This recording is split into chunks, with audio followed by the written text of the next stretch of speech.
meneruskan kepada slot kita yang kedua dan juga penutupan pada majlis kita pada hari ini. Dan juga saya mohon minta maaf sekali lagi kekurangan saya untuk mengendalikan majlis pada malam ini. Yang baik itu datangnya daripada Allah Subhanahu wa taala, dan yang buruk itu adalah kelemahan diri saya. Saya masih orang baru, orang muda. Saya rasa gemetar lagi berhadapan dengan dua orang panel yang bagi saya cukup hebat. Saya ni masih orang biasa. Saya ni kalau dikatakan daripada diploma bukan daripada bidang pengajian Islam, saya ni adalah diploma grafik design media digital. Saya adalah orang seni, melukis saja. Tapi alhamdulillah, dengan berkat doa saya berapat dengan sahabat-sahabat yang Allah Akbar, hafiz Quran. Alhamdulillah, saya lekat untuk sambung ijazah sarjana muda tahfiz al-Quran wal qiraat. Alhamdulillah, saya bersyukur pada Allah Subhanahu wa taala untuk membuka pintu hati saya hidayah untuk menjadi seorang hafiz al-Quran. Tanpa melengahkan masa, saya memberi mic ini pada Ustaz Yaakob Yusra untuk ulasan dan perbahasan soalan daripada pusingan pertama, dan juga menutup majlis kita dengan doa dan beri semoga majlis kita pada malam ini mendapat berkah daripada Allah Subhanahu wa taala. Tanpa melengahkan masa, dipersilakan. Bismillahirrahmanirrahim. Alhamdulillah, alhamdulillah. Terima kasih kepada Tuan Moderator dan ayahanda Tuan Guru Ustaz Ahmad Rizam dan tuan-tuan muslimin muslimat, hadirin hadirat yang masih lagi boleh bertahan, insya-Allah boleh lagi tuan. Insya-Allah moga-moga memberi Allah mendatangkan manfaat pada semua perhimpunan kita pada malam ni. Setiap hajat-hajat kita Allah sempurnakan, moga-moga insya-Allah. Muslimin muslimat rahmati Allah, saya kira-kira apa yang Ustaz Ahmad Rizam sebut tadi dah compile semua dah sepatutnya. Nah, dah padat sangat dah sepatutnya. Tapi insya-Allah kita sekadar kita mengambil beberapa benda yang Nabi SAW sangat tekankan kepada kita. Nah, dan saya kira-kira insya-Allah kutip terma tu kalau tak bagi jangan bergerak, tunggu sampai dia bagi. Sampai dia bagi baru jalan. Tidak dia buat lena, tak apa, bagi buku. Yang tak buat duit tak apa tuan, boleh tinggal kunci motor, tinggal handphone, boleh belakang insya-Allah. Malam ni kita tak syaratkan dengan duit, boleh belakang semua. Handphone boleh, kasut tak apa, selipar yang mahal-mahal itu buang tak apa. Balik tak apa, saya hantar sekali tuan. Muslimin muslimat rahmati Allah. Bila diletakkan kesimpulan tentang peristiwa akhir zaman, maka tak ada kesimpulan. Sebab akhir zaman ini akan berakhir dengan kiamat. Kiamah ni akan berlaku, dia panggil Yaumus Sa'ah, atau dia panggil dalam orang Inggeris dia panggil the Doomsday, hari kebinasaan. Cuma kita mengambil beberapa yang baginda Nabi SAW pesan, moga-moga memberikan manfaat kepada kita semua. Saya mengambil satu hadis daripada kitab Sahih Imam Muslim. Dan Sahih Imam Muslim kata baginda Nabi SAW, tuan-tuan boleh buka dalam bab kabair, yakni kabair ni apa? Dosa-dosa besar. Kata Nabi SAW, ala unabbiukum bi akbaril kabair salasan. Kata baginda Nabi SAW, mahukah aku kabarkan kepada kamu bi akbaril kabair salasan. Apa maksud bi akbar ini? Isim tafdil. Bi akbar ni kita guna Allahu Akbar, Allahu Akbar. Allahu Akbar ni apa? Allah Maha Besar. Bila menggunakan isim tafdil, maksudnya tak ada lebih pada tu dah. Kita dah guna istilah afdal, kita dah guna istilah ahsan, kita dah guna istilah ajmal. Maka ni merupakan isim tafdil yang kita bahasakan bahasa Melayunya, tak ada yang lebih pada tu dah.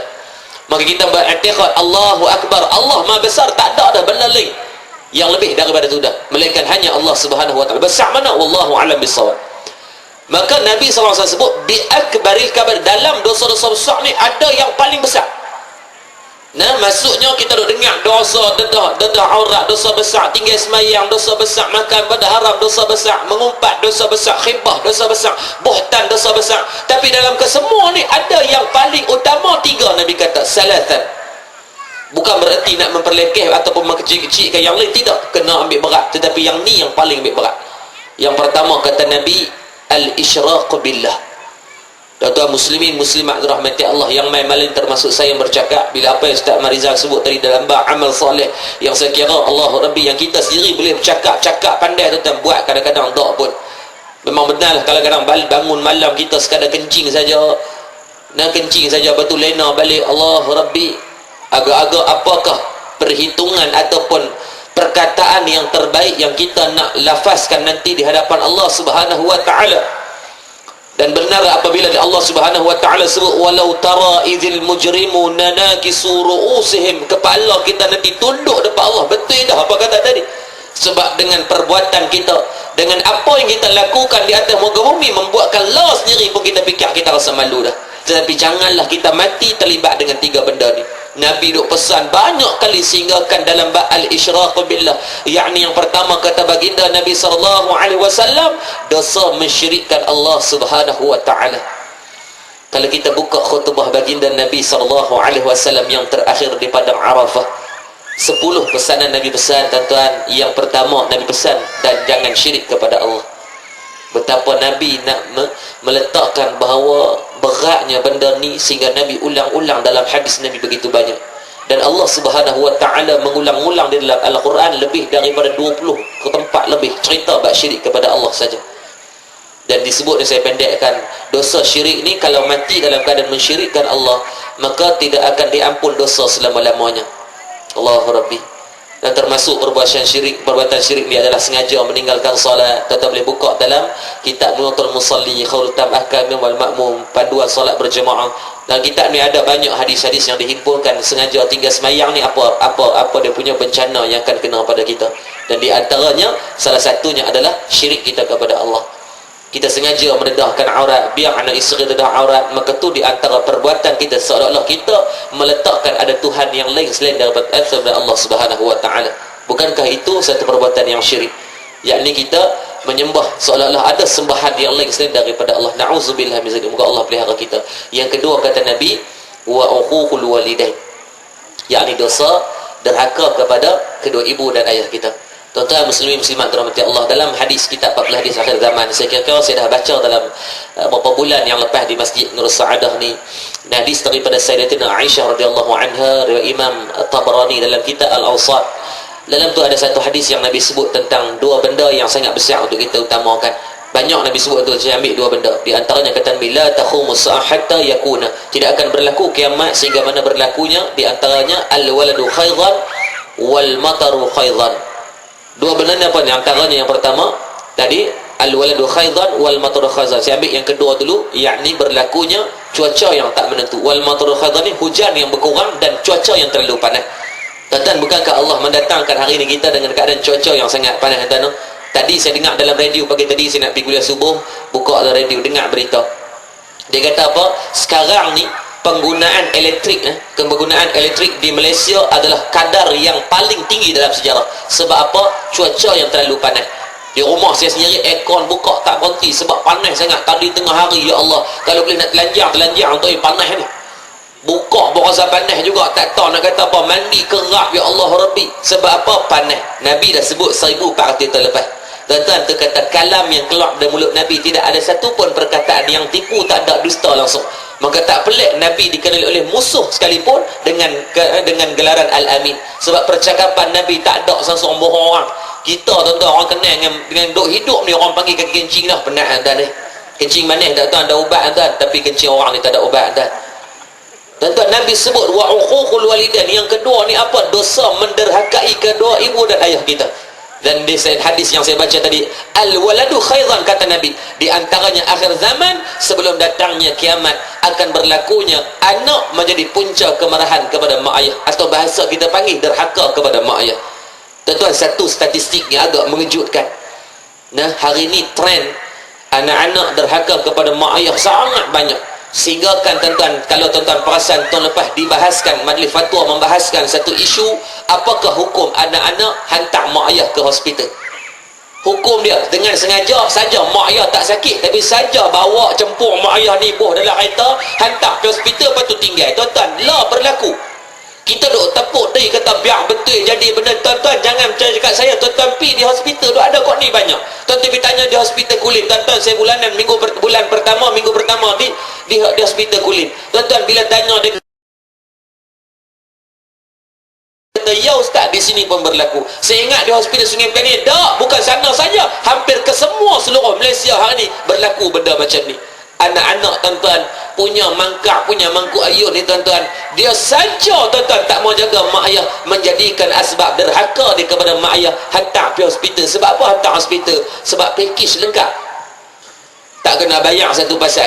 Yang kedua, makan minum mak ayah dia ada orang jaga. Yang ketiga, pakaian mak ayah dia, cadar apa semua ada orang tukar. Sakit demam ada orang tengok. Tuan-tuan, dia menjadikan kemudahan tu untuk dia mengambil advantage di atas perkara tersebut.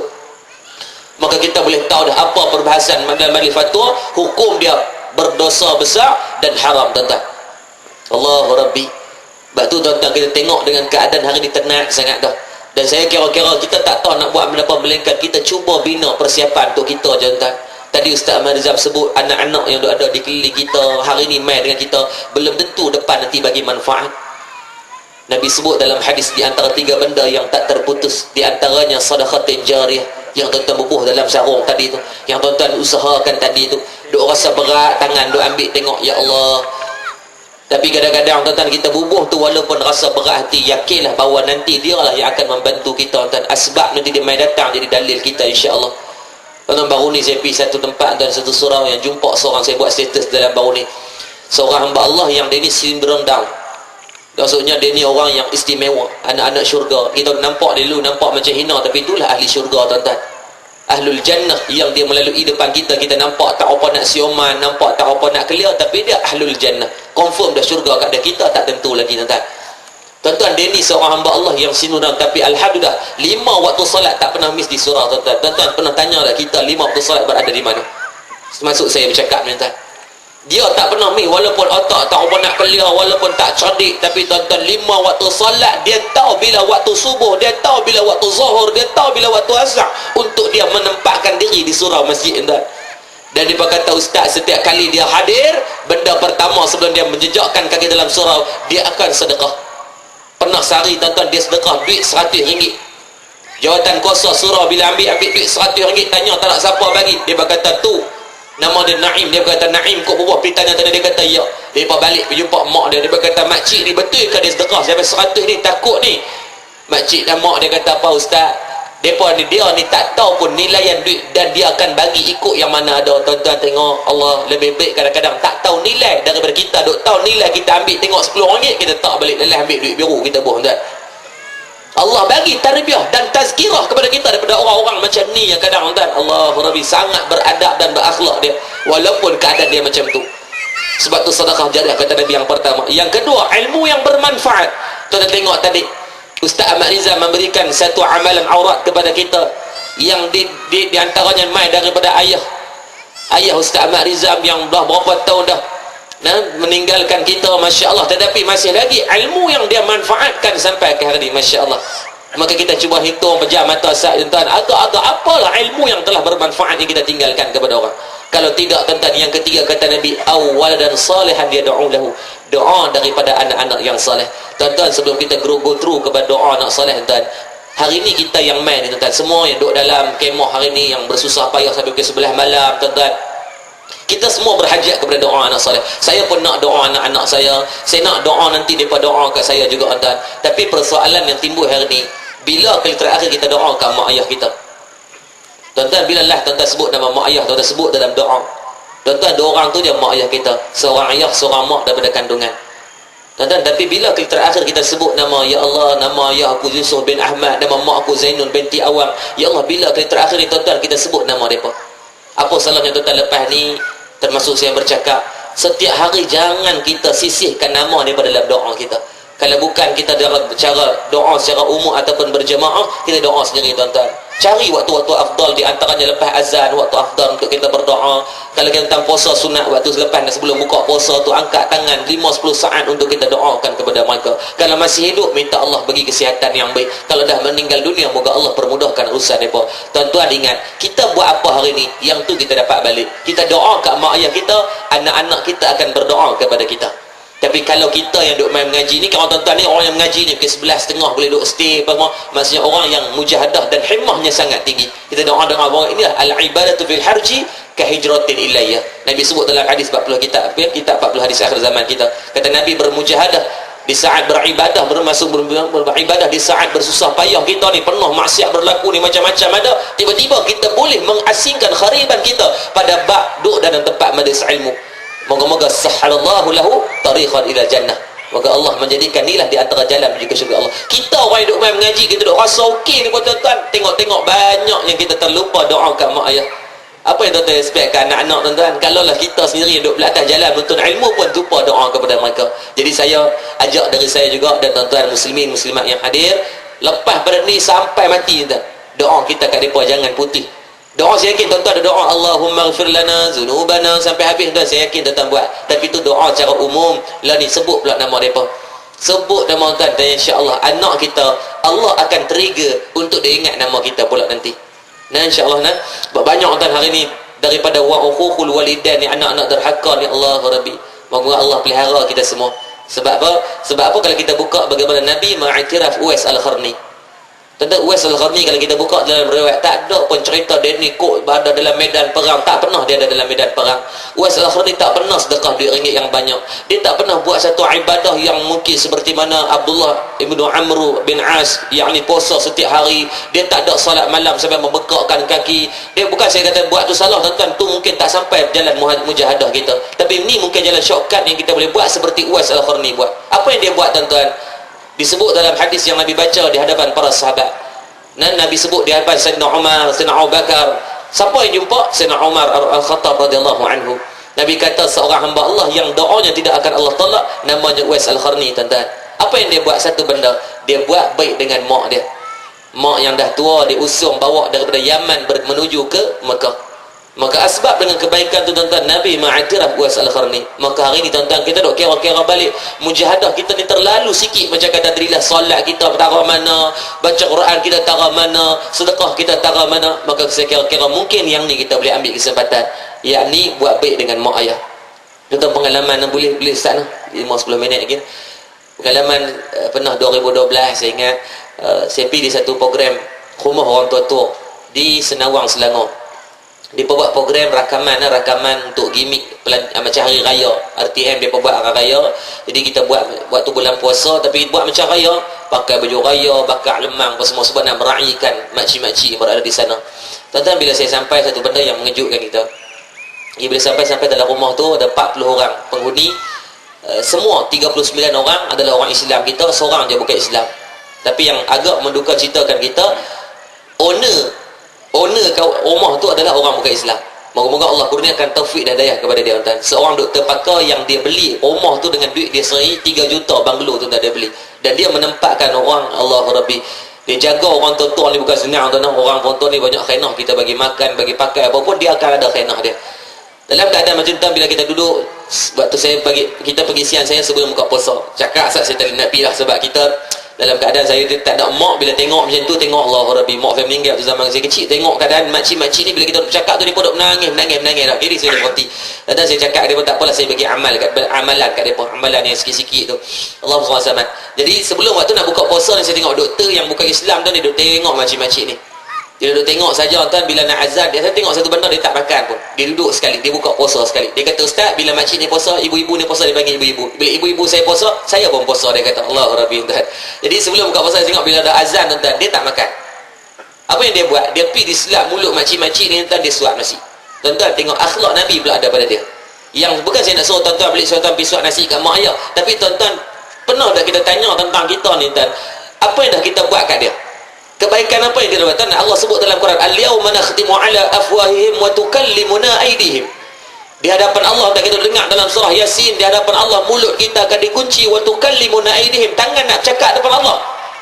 Semua ni tangan saya bercakap, tangan tuan-tuan cakap, tapi agak-agak tangan kita nak cakap benda apa? Wa tashhadu arjuluhum, dan kaki kita agak-agak nak menjadi saksi atas barang apa? Kalaulah pada mak ayah kita satu benda yang Allah wasiatkan dalam Quran begitu banyak tempat, di antaranya wa wasainal insana biwalidayhi hamalathu ummuhu wahnan ala wahnin. Aku wasiatkan kepada manusia untuk kita berbuat baik dengan mak ayah kita tuan-tuan. Agak-agak tangan dengan kaki nak menghimpunkan pada barang apa? Tuan-tuan, dia duk suak seorang kita tengok, ish ya Allah Rabbi. Saya duk teringat waktu ish dengan ayah aku buat apa tuan. Tuan-tuan pernah tak sekali-sekali tuan-tuan kita telefon lah tanya tuan, lepas ni tuan-tuan manfaatkan handphone duk ada di tangan tuan-tuan, telefon lah mak ayah, Tuan-tuan, kita pernah tak rasa tuan, bila tuan-tuan duk pegang handphone, anak telefon tuan-tuan, nama naik di handphone, nama naik alung ke angah, apa perasaan tuan-tuan? Bila nama naik, tuan-tuan tak angkat lagi, nama saja naik, tuan-tuan rasa apa? Seronok tak?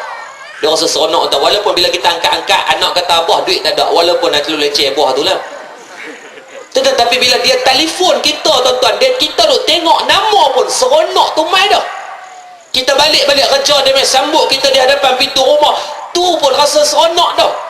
Cuba tuan-tuan bayangkan kalau kita mengamalkan setiap hari, tuan-tuan wajibkan diri telefon dia. Tuan-tuan sekupang, dua kupang je modal, tuan-tuan tak miskin insya-Allah. Telefon dia, tanya dia makan apa, tuan-tuan. Kita makan macam-macam, tuan-tuan. Pernah tak tanya Pak Abah makan apa, mak makan apa di rumah? Apa salahnya sebulan sekali tuan-tuan tanya mak nak makan apa, ikan tamban ke, cek dia nak balik bulan ni, tuan-tuan kirim dengan pos tuan-tuan. Cuba bayangkan bagaimana perasaan dia buka makanan yang kita hantar. Pejabat pos mai, boleh ni pos laju mai depan rumah dia, sisen benda apa ni tak pernah mai pun ni, dia tak beli gincur online ke apa semua tak ada pernah beli. Dia buka tengok, ya Allah, kemarin baru dia telefon tanya nak makan ni, hari ni dia mai hantar tuan-tuan, modal baru RM30, RM40 tuan-tuan, tapi silap-silap tuan-tuan, ayak mata boleh seronok dengan perbuatan kita. Kalau tak boleh buat ni tuan-tuan, telefon tanya pun tak apa, tanya dia sihat ke tak, tanya dia makan apa. Jangan kita menyedapkan perut, terlupa kita kepada dia tuan-tuan. Gunakan manfaat. Kalau tuan-tuan tak mau telefon, saya cadangkan buang telefon tuan-tuan, sebab kita risau di hadapan Allah dia dakwa kita. Tuan-tuan, kita boleh telefon anak-anak, kita boleh telefon isteri, kita boleh telefon suami, kita boleh telefon orang keliling kita, member kita dan sebagainya. Apa salahnya tuan-tuan peruntukkan jadual yang wajib setiap hari call mereka kalau dia masih hidup. Tuan-tuan, doktor India duduk seorang-seorang, kita duduk perhati, ya Allah Rabbi, tazkirah untuk kita tuan-tuan. Yang kedua, tuan-tuan, waktu tengah makan nasi tuan, ada seorang ibu, saya bahasa ibu lah, dia berak. Tuan-tuan, doktor bukan Islam ni tak ada kena-mengena pun dengan makcik ni. Kok mak dia mak nakan, tak ada bangsa ke seagama, tak ada langsung tak, tapi dia cempur makcik ni masuk dalam tandas. Tuan-tuan, kita duk tengok dia basuh pungkor dengan tangan ni, Allah Rabbi. Satu benda yang buat kita duk fikir, Allah Rabbi, nah, benda apa yang kita dah buat, benda apa yang akan menjadi satu saksi depan hadapan Allah nanti ni, benda yang akan membantu kita. Jadi keluar tuan-tuan, dia kata, Pak Ustaz, benda ni tak ada lagi anak yang main ziarah mak ayah mak dia, yang tak ada lagi yang pernah basuh dengan tangan. Dia kata, Ustaz, ada seorang, dia kata baru ni bila mak dia berak, dia cuma corok dengan batang paik daripada jauh tuan. Dia merasakan jijik pada taik mak dia tuan-tuan. Sedangkan kita terlumbur mak ni dulu basuh berak berapa ribu kali. Tuan-tuan pernah kira ada tuan-tuan basuh pungkor anak punya mana? Lepas ni cantik lah, cantik lepas ni. Sebab apa? Nanti tunjuk kat dia. Tambah zaman saya rasa mak ayah dulu yang ada depan kita ni, yang 6 siri 7 siri ni, zaman-zaman dulu ni yang pakai napkin lagi teruk. Zaman saya kira anak lelaki saya ada dua orang, 3 orang ni pun kita pakai pamper, kadang-kadang basuh pungkok tu, rasa pungkok pun rasa kita kata tik puaka dah. Dia habis dulu yang zaman napkin, lepas dia berak nak kena tonyoh, nak kena tuan-tuan, tak terbayang kita susah macam mana. Tambah orang dulu ni 9 orang 10 orang anak ni.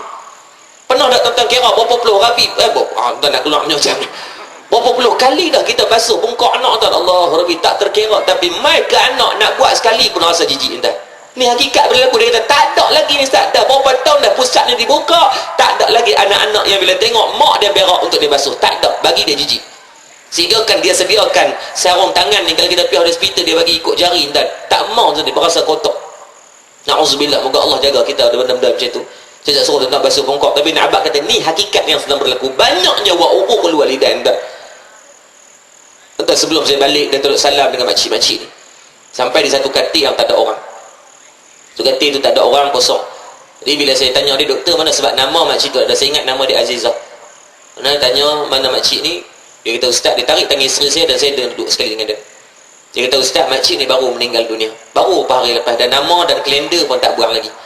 Tuan-tuan, dia kata apa, dia tunjuk profil anak dia semua hebat-hebat. Tuan-tuan, saya nak ulang sekali lagi, bukan sebab dia anak ni hebat jadi derhaka.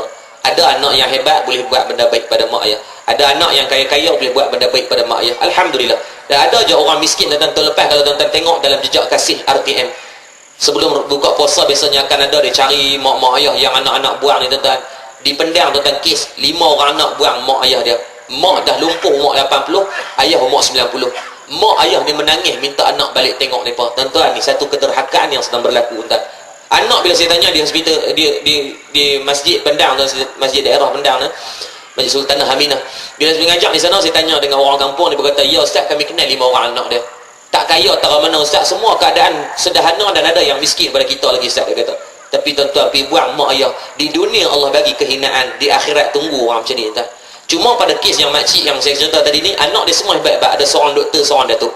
Yang 6 orang lagi ni semua hebat-hebat lah maksudnya. Tapi keadaan mereka memilih untuk pada jalan macam tu.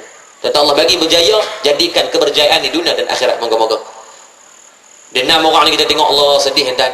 Dia cerita, dia kata, Ustaz, 6 orang ni pakat. Dia main jumpa doktor ni, kata nak main hantar mak dia apa semua sekian-sekian. Tapi dia kata jangan maklum kat dia.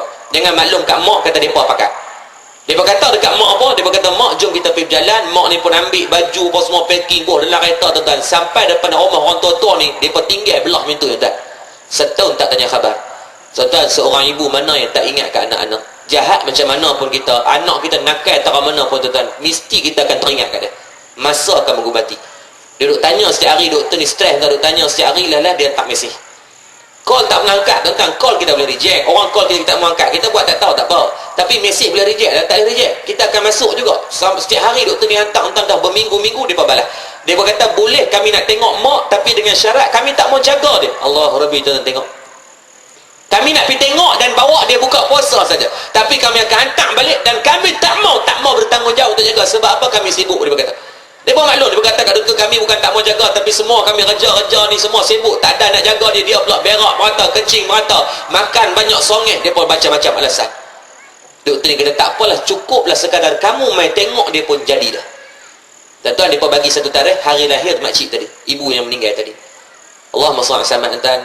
Dia duk pangkah kalender setiap hari, nak countdown bila anak dia nak main. Allah takdirkan bila sampai hari lahir dia, waktu tu minggu pertama bulan Ramadan.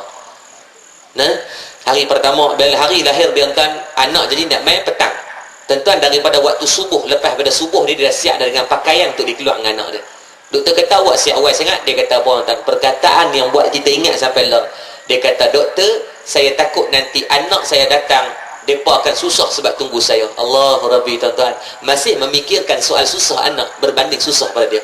Tuan-tuan, dia tunggu di luar rumah, kawasan rumah orang tua-tua, dia tunggu di luar daripada pagi sampai ke malam. Tuan-tuan, anak 6 orang tak main. Dia masuk rumah pukul tengah malam tu, dia atas putih asa, dia masuk rumah, sepastah dia tak cakap, dia tidur. Tuan-tuan, apa yang berlaku? Esok paginya doktor ni nak main gerak dia dah meninggal.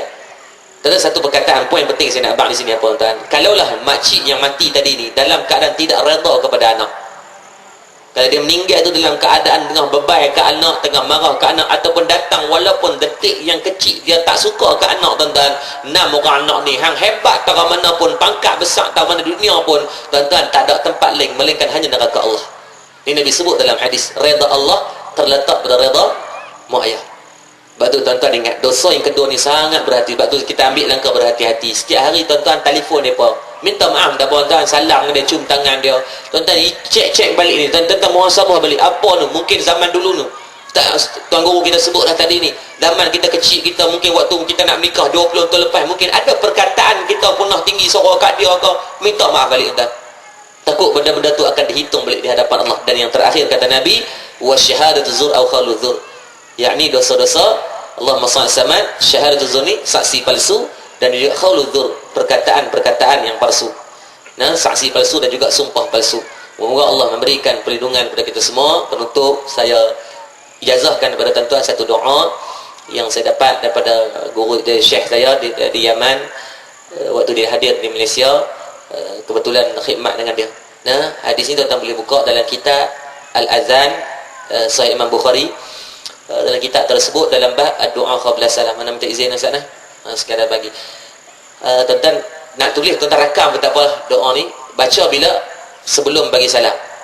Nah, maksudnya tengah duk solat, dalam solat. Sebab ni pun kalau buka dalam kitab Al-Azan tu pun bab dia doa qabla salam, doa sebelum Nabi bagi salam. Banyak doa Nabi ni. Kalau tuan-tuan saya sebut lagi tadi, Ustaz Marizam dah sebut di antara salah satu matan doa.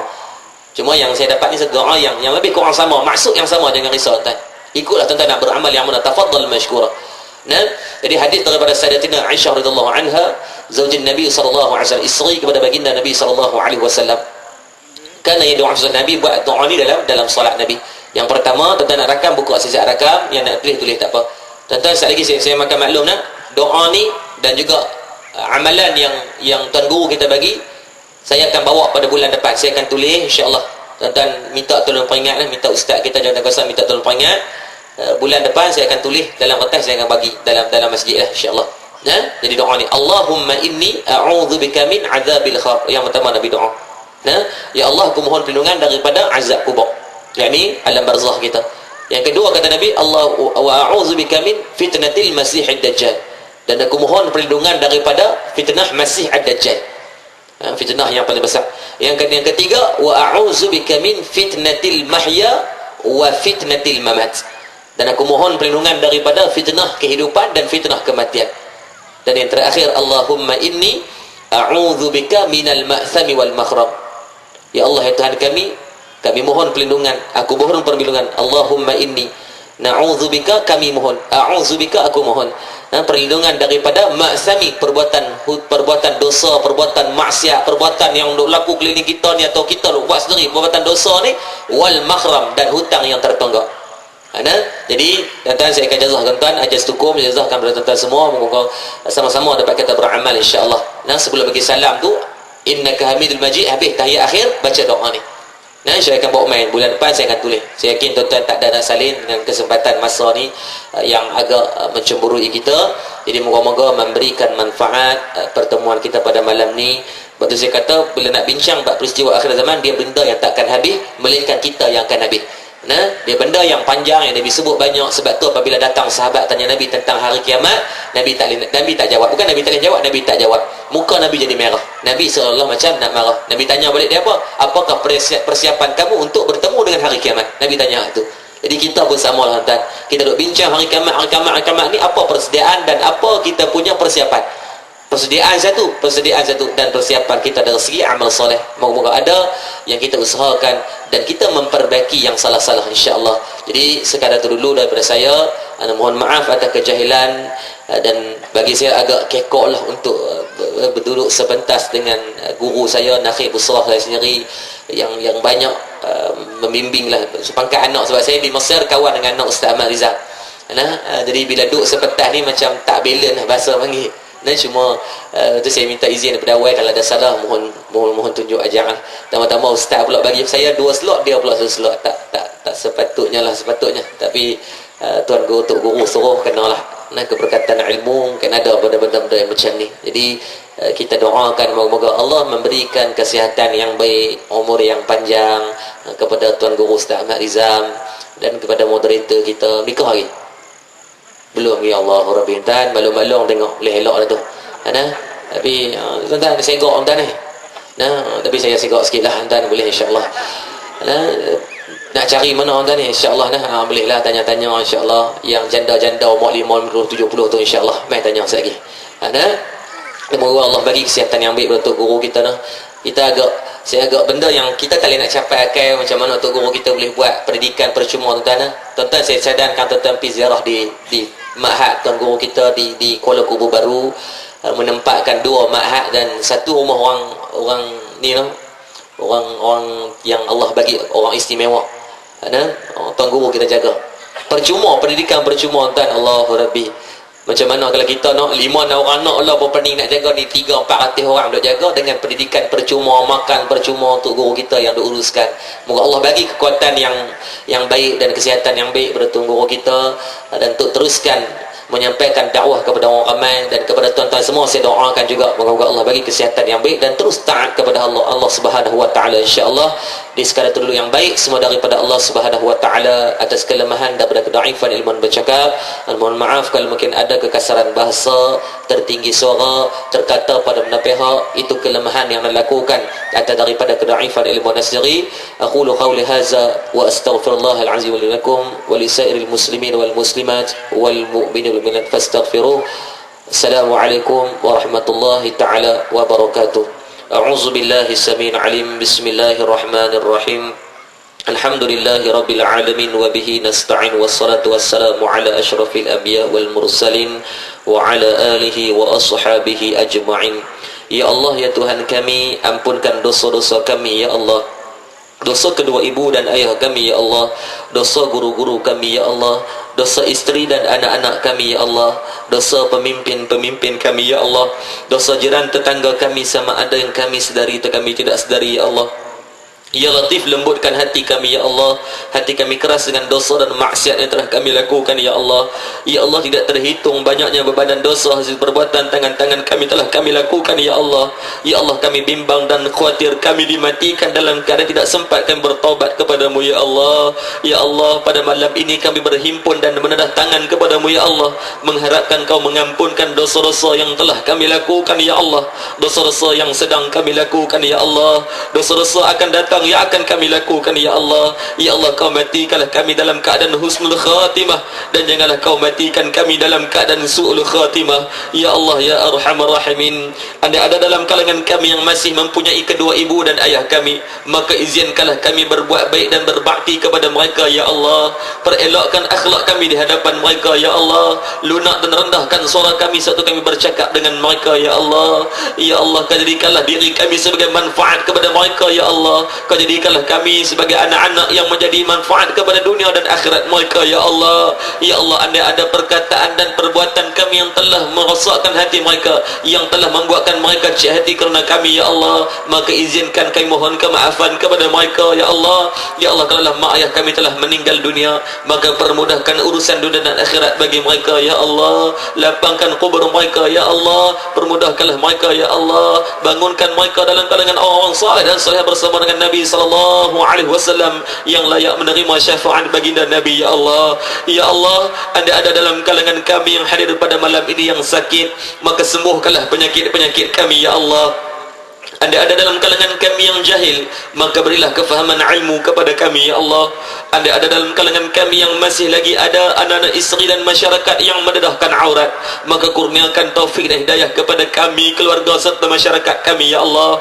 Anda ada dalam kalangan kami yang masih meninggalkan salat, yang terlibat dengan kezaliman, yang makan harta yang haram, riba dan rasuah, maka izinkan kami bertaubat kepadamu ya Allah. Anda ada dalam kalangan kami yang masih lagi memutuskan hubungan silaturahim yang bergaduh di antara satu sama lain, maka hubungkan kembali sesama kami ya Allah. Ya Allah, kau permudahkanlah urusan dunia dan akhirat bagi kami semuanya ya Allah. Kurniakan kesihatan yang baik kepada kami ya Allah. Kau jadikanlah kami sebagai hamba yang taat kepadamu ya Allah. Kau kebimbinglah kami ya Allah dalam jalan kebaikan ya Allah. Rabbana atina fid dunya hasanah wa fil akhirati hasanah wa qina azaban nar. Walhamdulillahi rabbil alamin. Taqabbalallahu minkum. Assalamualaikum warahmatullahi taala wabarakatuh.